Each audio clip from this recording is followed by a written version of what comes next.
You know, for me, the most mortifying thing ever is probably just trying to conduct myself like a normal, handsome, fully grown 24-year-old man when my mom won't let go of the apron strings.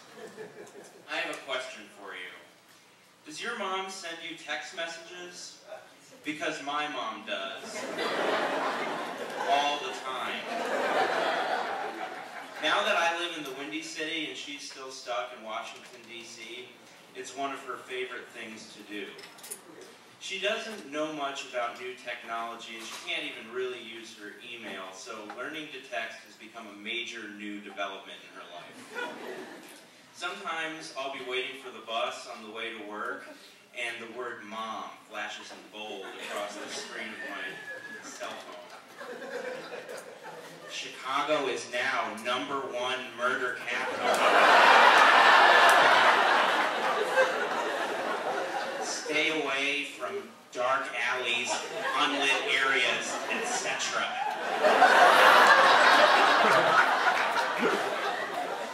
Now, I would hate to call my mother a nag, so I guess I'll just say that she's always had a very active role in my life. You wouldn't expect that? The tattoo sleeve there? Anyway, when I was a kid, she used to leave me notes all the time. Really long notes, and they usually read something like this. Kids, I am out walking the dogs this morning with Barbara.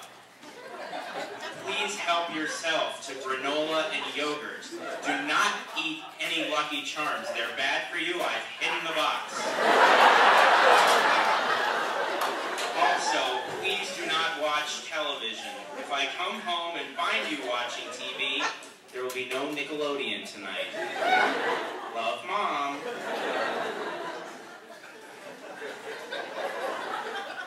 What can I say? I love my mom. Anyway, sometimes I think my mom sends me these notes basically as another way, she sends me these text messages basically as another way to leave me lots of notes. And she does this because it helps her feel closer to me when I'm far away. For example, I'll never forget the message she left me when I was visiting New Orleans over spring break. Have a good time. Stay away from the crime, the message began. This one was an instant classic because it started in rhyming verse. New Orleans is a beautiful place, but it's also very dangerous. Stay away from strange people on the street. Don't drink too much. Use good judgment, and don't do anything ill.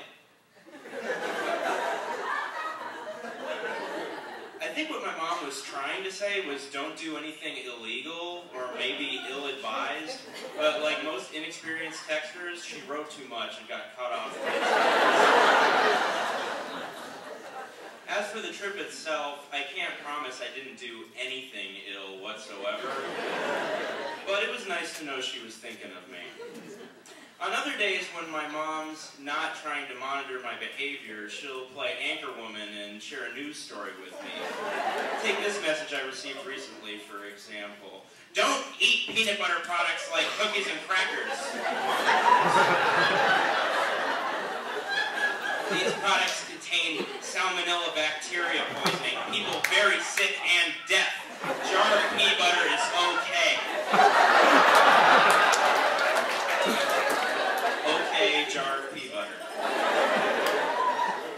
So, you know, in truth, there's really no information I can't get from my mom. Even during the presidential election, she got me the coverage I needed faster than NBC was able to. It was 9 p.m. on the Magnificent Mile. I was 2 steps away from the store where I work when I received the following message. He is president, she proclaimed with 2 exclamation points. It is wonderful. They are right when they say that Martin Luther King's dream has come true. Now, you know, initially my response was, damn it, Mom, you know, you spoiled my surprise. All of my anticipated election night suspense had just fallen flat. But then, as I boarded the bus, I thought of her whooping and dancing around our living room. She was probably twirling around with our two little dogs while, you know, trying to type into the keypads on her phone at the very same time. And, you know, thinking of that, I just knew I needed to be with her, and a text message wasn't going to cut it. So I walked to the back of the bus, took a seat, and gave my mom a call.